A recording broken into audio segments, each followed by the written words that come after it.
Hello, good morning. Today we are going to discuss very important topic. Not only important topic but also very complex. That is law of inheritance. Under Muslim law के अंदर Sunni law there are the different rules regulations which are dealing with that of law.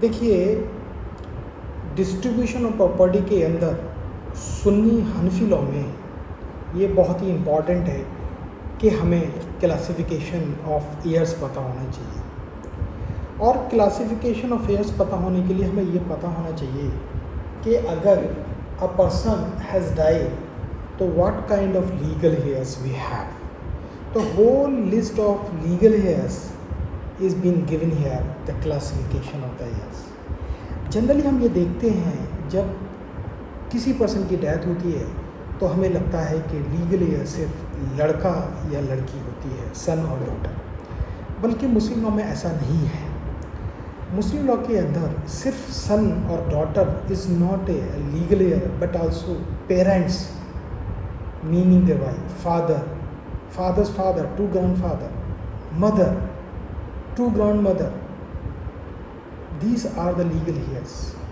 Sometime brother sister, sometime real brother real sister, sometime uterine brother uterine sister may be your legal heirs. तो आइए इसी बात को लेकर हम बात करते हैं classification of heir. The heirs has been divided into the two category. First is primary legal heir, second is the secondary legal heir.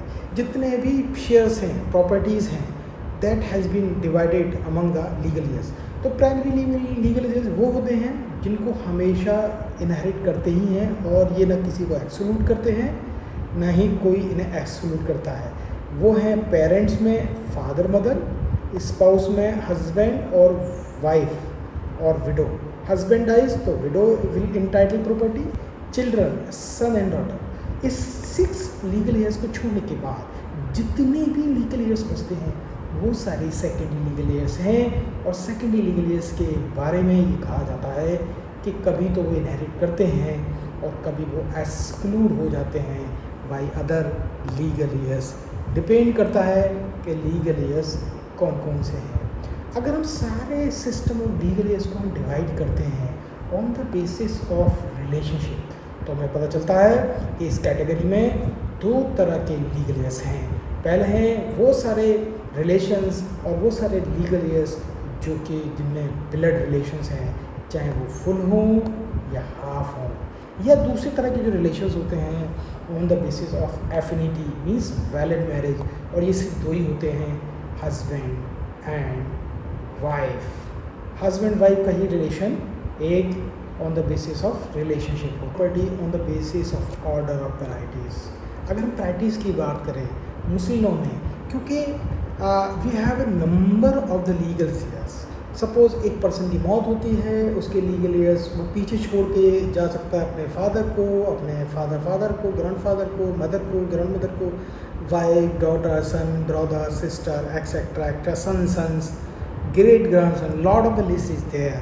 तो इनमें प्रॉपर्टी किस तरह से डिवाइड होगी? इसमें प्रॉपर्टी डिवाइड करने के लिए the order of priorities. Order of priorities का मतलब होता है जो करीबी होता है, those who are the nearest on the basis of blood or on the basis of order of priorities. Whole list of legal share has been divided into the 7 legal heirs. In among the 7 legal heirs, 3 जो 1 से लेकर 3 जो classes हैं वो primary classes हैं और property generally इन्हीं के बीच में डिवाइड होती है। इन 3 में से भी 2 बहुत इंपॉर्टेंट हैं, class number 1 and class number 2। और थर्ड जो क्लास है that is the distinct kindred. ये हमेशा तभी प्रॉपर्टी मिलती है in the absence of Quranic legal heir as well as in the absence of residuary class, तब इनको मिलती है। Otherwise whole property has been divided among these 2 classes. और यहीं से प्रॉब्लम आती है, यहीं से प्रॉब्लम हमें सॉल्व भी करनी है। चलिए हम बात करते हैं सबसे पहला फर्स्ट क्लास की, जो कि है Quranic legal heirs. Quranic legal heirs का मतलब हुआ कि these are the those legal heirs जिनका जिक्र और जिनके शेयर्स कुरान में दिए हुए हैं, और ये सिर्फ और सिर्फ 12 हैं। और 12 के बाद में इसके बाद में जो बचते हैं या तो वो रेजिडरी हैं या डिस्टिंक्ट किंडर हैं। उसके first whenever you are going to give a property और distribute the property under Sunni और Hanafi law, first you have to give the preference to the Quranic legal heirs. 12 अगर मौजूद हैं सबसे पहले इनका शेयर दिया जाएगा। उसके बाद इसमें से अगर बच जाता है, repeat I am saying again, कि अगर इनको देने के बाद बच जाता है तभी रेजिडरी को मिलता है, अदरवाइज नहीं मिलता। रेजिडरी में सारे मेल एग्नेट आते हैं और ये 4 फीमेल आती हैं, और वो 4 फीमेल हैं daughter, sons daughter, sister full and sister कौन। ये कंफ्यूज मत होना, क्योंकि डॉटर रेजिडरी भी हैं, सिस्टर रेजिडरी भी हैं और कुरानिक शेयर्स भी हैं। कब इन्हें रेजिडरी मिलेगा, कब कुरानिक शेयर मिलेगा, ये डिपेंड करता है on property among the Quranic legal year. और ये सिर्फ और सिर्फ 12 हैं। इन 12 में से भी 8 is the female. 8 first relation on the basis of affinity, यानी कि शादी के बेसिस पे जो कुरानिक लीगल ईयर्स हैं वह हैं husband, window, on the basis of the bloods. अगर हम असेंडेंट की बात करते हैं तो वह हैं father, mother, 2 grandfather, 2 grandmother. Descendant जो भी हैं कुरानिक लीगल वो हैं daughters, sons daughter, first sister, consanguine sister, यूटे sister, uterine brother. These are the 12 legal heir. इसमें से 8 इधर फीमेल हैं और 4 सिर्फ मेल हैं। जितने भी कुरानिक शेयर्स हैं वो इस बेसिस पे फ्रैक्शंस में हैं, जैसे 1 मैक्सिमम 1/2 हो सकता है और 2/3 हो सकता है, और 1/4, 2/3। Suppose a question, I ask you question, very serious question, कि H is a person, if he dies living behind father, mother, wife और husband, brother, sister, son, daughter, तो इस प्रॉपर्टी का बंटवारा आप कैसे करेंगे?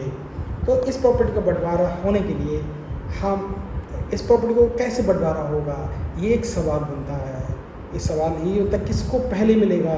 हमने अभी बात करी थी कुरानिक लीगल ईयर्स कौन कौन हैं, तो कुरानिक लीगल ईयर्स हैं हमारे Quranic legal heir father, 2 grandfather भी हैं, फादर भी, son residuary, daughter is the Quranic legal. तो चलिए सन डॉटर के रिलेशन में बात की जाती है। अगर सन मौजूद होगा तो डॉटर कुरानिक लीगल नहीं रहती है, बल्कि उसको पुल डाउन करके रेजिडरी बना देते हैं।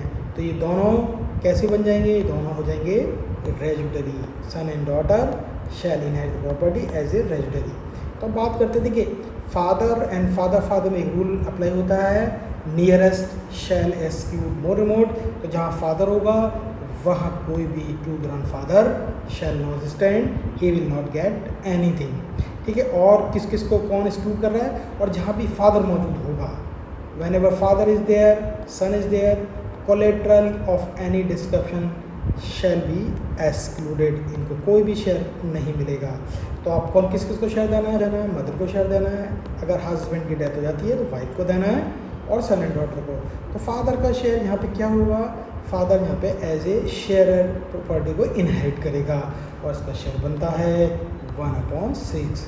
मदर भी यहाँ पे एज ए शेयरर इनहेरिट करेगी और इसका शेयर मिनिमम बनता है, क्योंकि यहाँ पे सन एंड डॉटर मौजूद हैं, तो इनका भी 1/6 बनता है। वाइफ का यहाँ पे शेयर बनता है क्योंकि इसके चिल्ड्रन मौजूद हैं, तो इनका शेयर बनता है मिनिमम, जो कि है 1/8। अब बचा यहाँ पर son and daughter, they will inherit as a residuary. उनके बीच में सन कितना होल्ड करेगा, सन को मिलेगा 2/3 ऑफ रेजिडरी और डॉटर को मिलेगा 1/3 ऑफ रेजिडरी। तो ये सॉल्यूशन कैसे हमने इसको सॉल्व किया, हमें ये कैसे पता चला कि ये शेयर किस किस के कितने हैं, उसको जानने के लिए हमें पता होना चाहिए कि कुरान में किसका शेयर कितना दिया हुआ है और किस कंडीशन में उनको मैक्सिमम मिलेगा और किस कंडीशन में उनको मिनिमम मिलेगा। इसके साथ ही हमें ये भी पता होना चाहिए कि कौन किसको एक्सक्लूड करता है।